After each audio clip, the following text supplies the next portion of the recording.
today at Carroll Baldwin Hall, celebrating the 100th anniversary of this building and rededicating it to the community of Savage.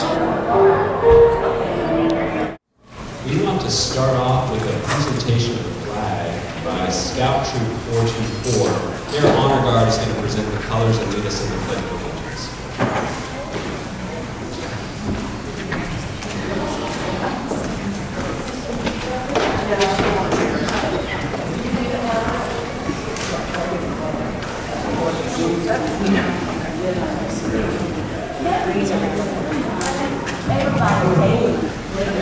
All rise.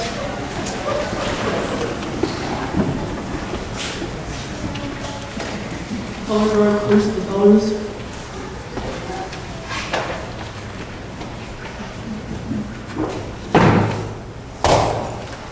Please join me in the Pledge of Allegiance. Pledge of Allegiance to the flag of the United States of America and to the republic for which it stands, one nation, under God, indivisible, with liberty and justice for all. Trust in you, Jack. Okay. Welcome, everyone, to the Centennial Celebration and rededication of Carroll Baldwin Memorial Hall. As this plaque says, it's dedicated for the welfare and happiness of the whole community. Carroll Baldwin was the president of the Savage Manufacturing Company, our Savage Mill, from 1905 until his death in 1918. He was known as a generous and fair man, devoted to family and friends, and a leader who ensured the highest quality of goods and services for the mill and the community. Sounds like someone we'd like to know today. After he died, his sister Sally led the effort to construct a building that would serve not just as a memorial to Carroll, but also as a community hall for the people of this town that he loved so well. The cornerstone was laid in 1921, and it was dedicated on Thanksgiving Day, 1922. Carroll's uncle, the Reverend Charles Baldwin, delivered a tribute.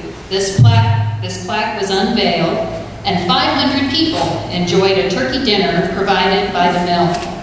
Several of our friends from the mill are here. Adam, Aaron, and Julie. We thought about asking you if you'd like to serve a Thanksgiving dinner to 500 people.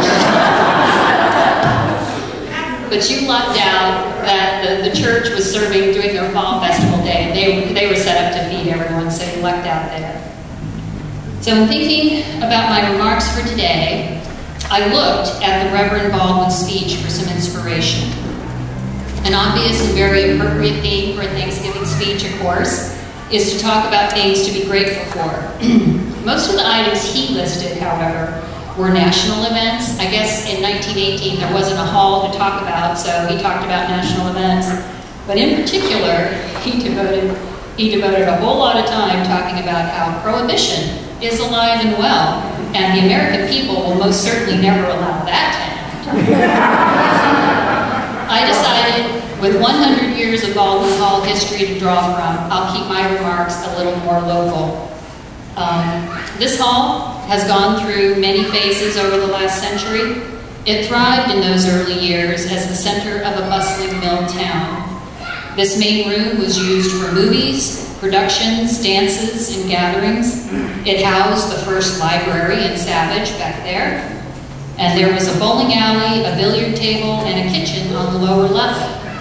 The hall even served temporarily as the elementary school in the late 1930s, when they realized the school they built out here on the common was essentially on top of a sinkhole, unfortunately.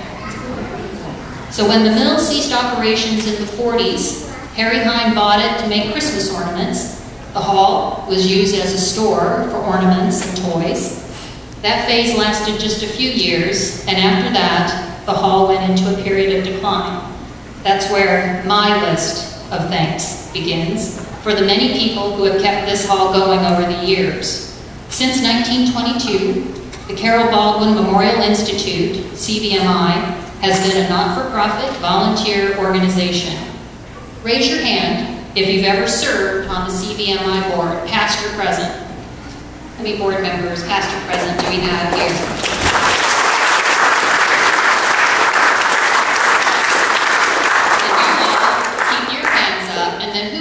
volunteered, you know, for an event, to cook, to come to a work night, anything.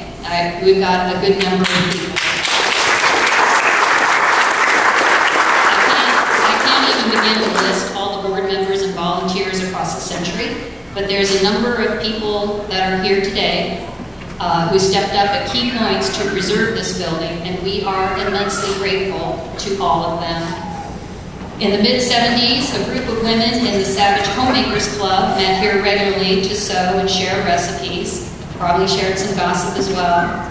They recognized the hall needed help, took matters into their own hands, and became the first all-woman board of directors for CBMI. One of these women, Minnie Rooney, was particularly instrumental in leading the efforts to maintain the hall. The urge to preserve this building must run strong in that family, because Ron Rooney, her nephew, standing right there, has been with CBMI for decades, and I believe some other Rooneys helped haul river stones by horse and wagon to actually build this hall in 1922, correct, Ron? Yep.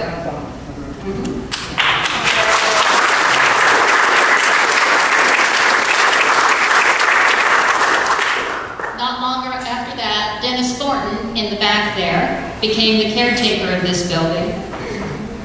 Now, the way I heard this story was that his wife, Lovey, suggested that Dennis could fix a few things around the hall, and he just kept finding more and more things to fix for about 40 years.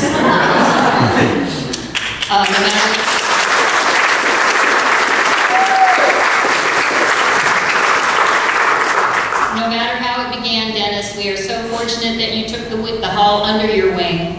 And incidentally, for all of you, if you need a particular tool or advice on how to fix anything, Dennis is your man. In the early 90s, the slate roof was leaking badly. Kathy Whitehead and Corinne Arnold joined forces to get that fixed. Where Kathy? There we are. Hello.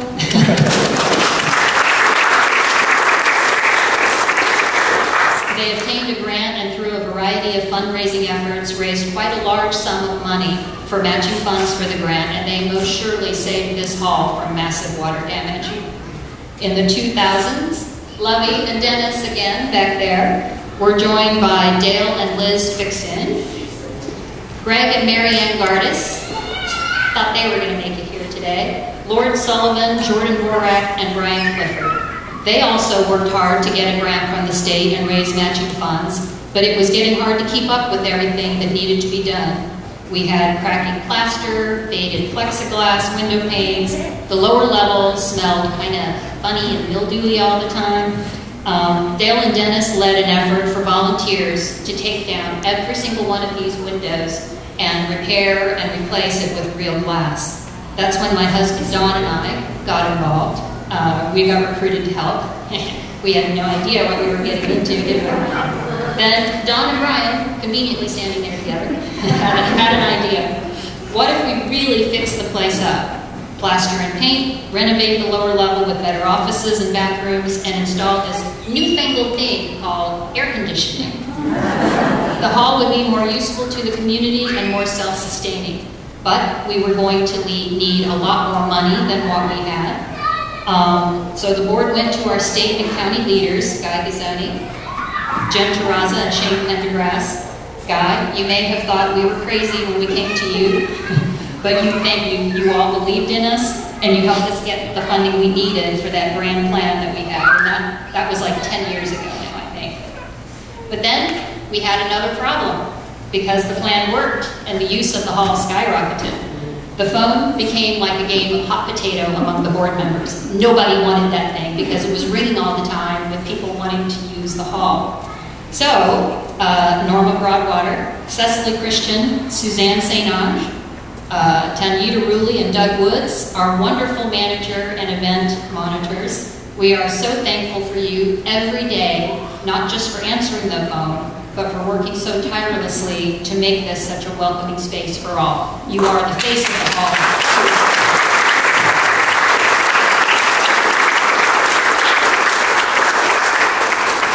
And the work goes on.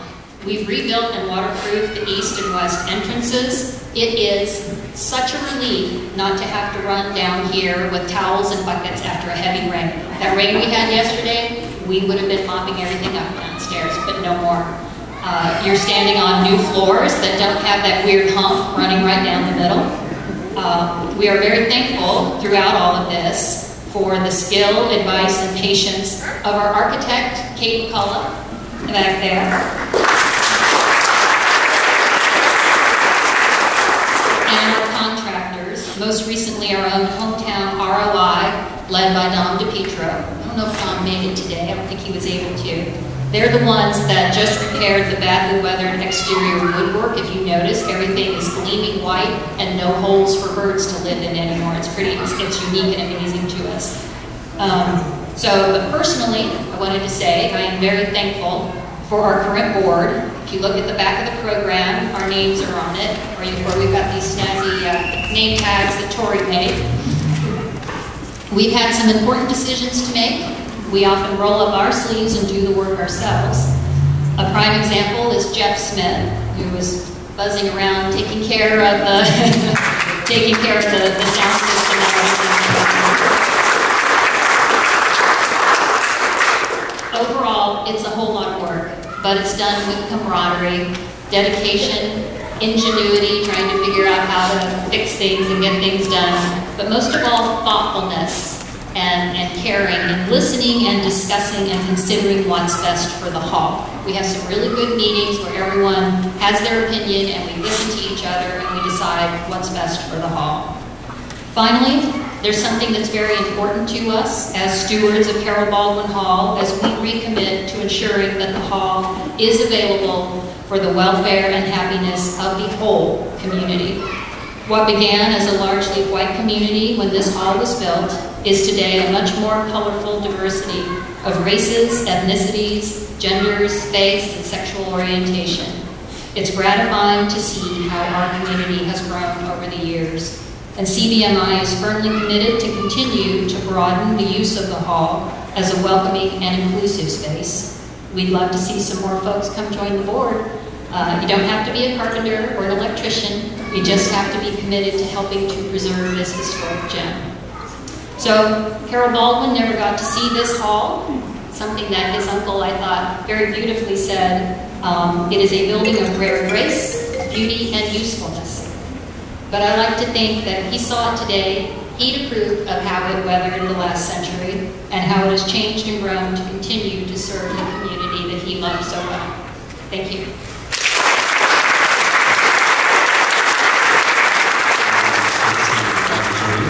State proclamation.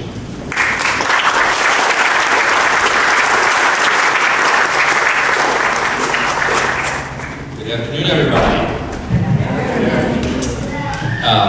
I have had the pleasure of representing this community for over 25 years as a council member and delegate and now the state senator.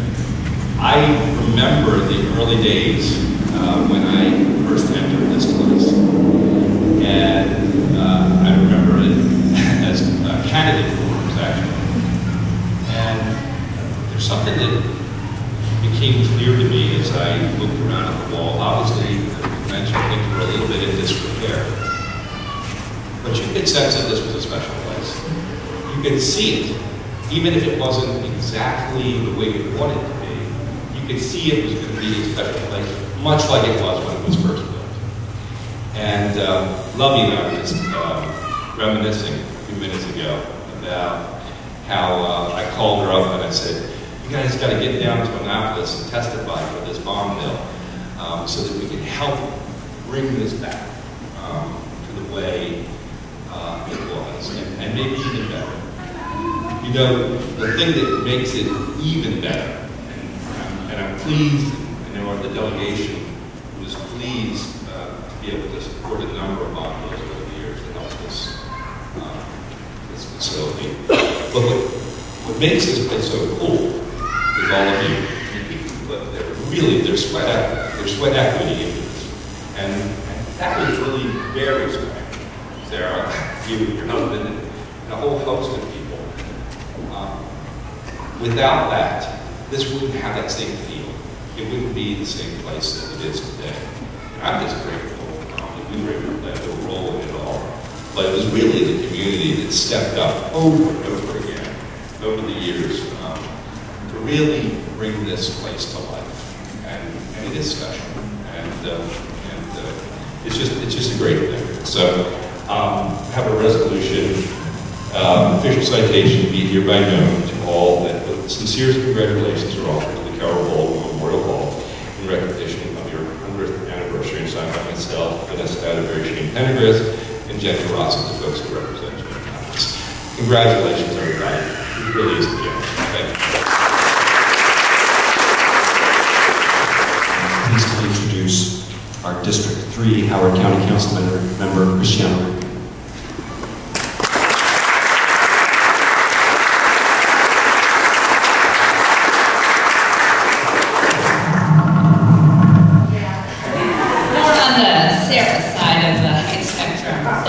Stephen Guy's side.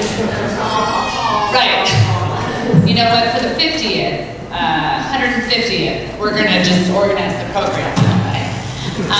But I have not had the honor of representing you for 25 years. But I have had the honor of representing you for 4.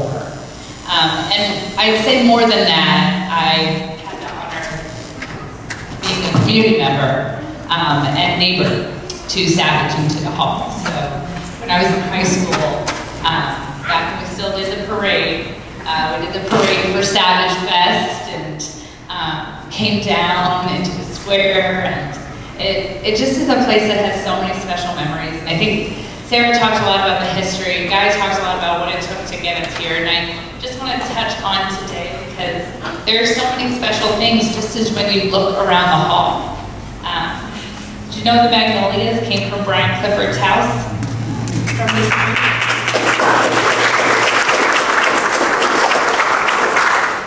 It's touches like that I think are one of the things that make the community so special, and then it's the feeling of being here that's so special, because it really is, it's the love that people put into the building. It's not just a building, so I'm glad to be here with you all today to fill it with our love. So I have greetings from the council and bring our honorary resolution, which reads, whereas Carroll Baldwin Hall was constructed from 1921 through 1922 in Savage, Maryland, to serve as a public library and community hall, and to honor Carroll Baldwin, who served as the highly admired president of the Savage Manufacturing Company from 1905 through 1918. And whereas the 2-story Romanesque Revival building of Queen Anne and Beaux Arts Elements is a Maryland Historical Trust site that is noteworthy for its walls constructed with river rocks hauled from the nearby Little Patuxent River. Whereas Carroll Baldwin Hall is located in the heart of Savage and is known by many residents to be a place of community building, social gathering, and celebration. Whereas after numerous renovations and improvements over the years, Carroll Baldwin Hall continues to serve both as a focal point for Savage and a vibrant center for the Savage community. Now therefore be it resolved on this 12th day of November 2022 that the County Council of Howard County, Maryland acknowledges the Centennial Celebration of Carroll Baldwin Hall and recognizes the dedication of the many volunteers who have contributed to the preservation and maintenance of Carroll Baldwin Hall as a vital gathering place for the Savage community. Good afternoon, Steve. I appreciate it on behalf of Team Smalls. Thank you so much for keeping the microphone where we are. It is a pleasure to join you today on behalf of the County Executive to bring greetings. I echo the sentiments of Guy and Christiana. On the state and the county level, we've been honored to support you and watch this community grow and celebrate 100 years of the Carroll Baldwin Hall, and we look forward to 100 plus more. So with that, I have a proclamation on behalf of the County Executive, and it states, to honor the long-standing role of this historic facility in Howard County, Maryland, this certificate is hereby presented on the 12th day of November 2022 to acknowledge Carroll Baldwin Hall 100 years. This historic site has been a central component of the community spirit, resources, and services in Savage for a century. The hall provides a welcoming gathering place for entertainment, education, and local civic involvement, making the community stronger, more collaborative, and inclusive for all. I joined the Carroll Baldwin Memorial Institute in celebrating the hall's ongoing role to encourage community and fellowship among our neighbors. I'm pleased to present Adam Weiner from Savage Mill with a presentation to the hall.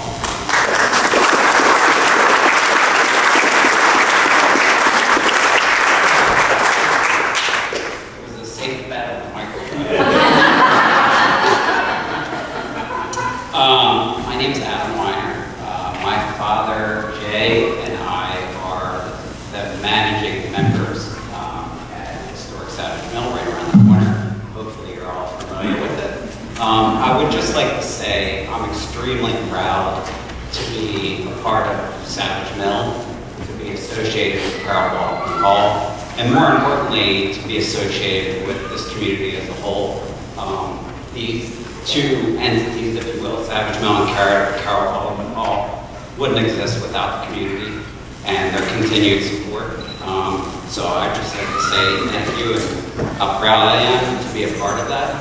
I'd like to read just a little statement from myself, our team over at Savage Mill, and my family as a whole. The Baldwin family built this beautiful gathering place and dedicated it to the community as a way of thanking the generations of local families who dedicated so much of their lives to the building and the operation of Savage Mill. Though there have been things that have created division in the community over the last 100 years, Carroll Baldwin Hall has always been and continues to be a place where the community comes together just as the Baldwin family intended. Today, we come together to rededicate Carroll Baldwin Hall to the community of Savage and to celebrate those who work to preserve this historic building and ensure that it continues to thrive. It is in this spirit that Savage Mill and my family dedicate ourselves to giving back to the community that supports the mill and the small businesses that call the mill home. The board of Carroll Baldwin Hall, to the board of Carroll Baldwin Hall, we say thank you with this small token of our gratitude and look forward to growing our relationship and supporting many more hall events and initiatives in the future. Thank you all. Under thanks for not being able to join us today. But her sentiments here do reflect not just being one of our elected representatives, but also a community member. She thanks us for the invitation to come and apologizes for having to miss, but says the Baldwin Hall has been a wonderful gathering place for Savage, and I have benefited as a resident. I have fond memories of Mother Goose reading to my and my neighbors' children. I appreciate all the volunteer work that makes the hall such an asset for the community. And I wish you and everyone at Savage the best for this fun and historic event. So, thank you, Shane.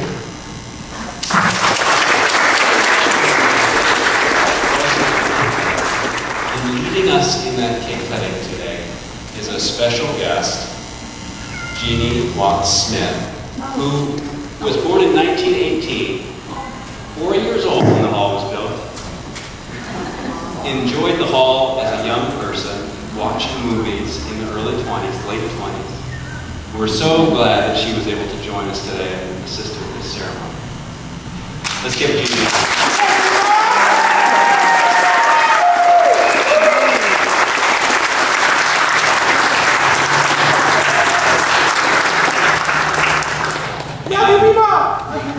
I believe Liz Dixon, are you helping to lead us in happy birthday?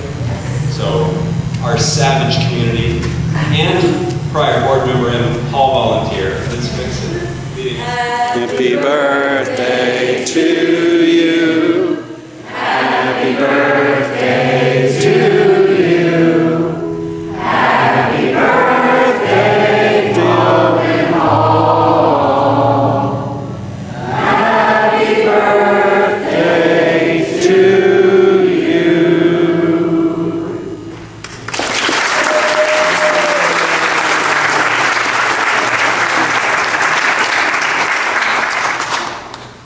Let's enjoy some cake and community in this beautiful hall.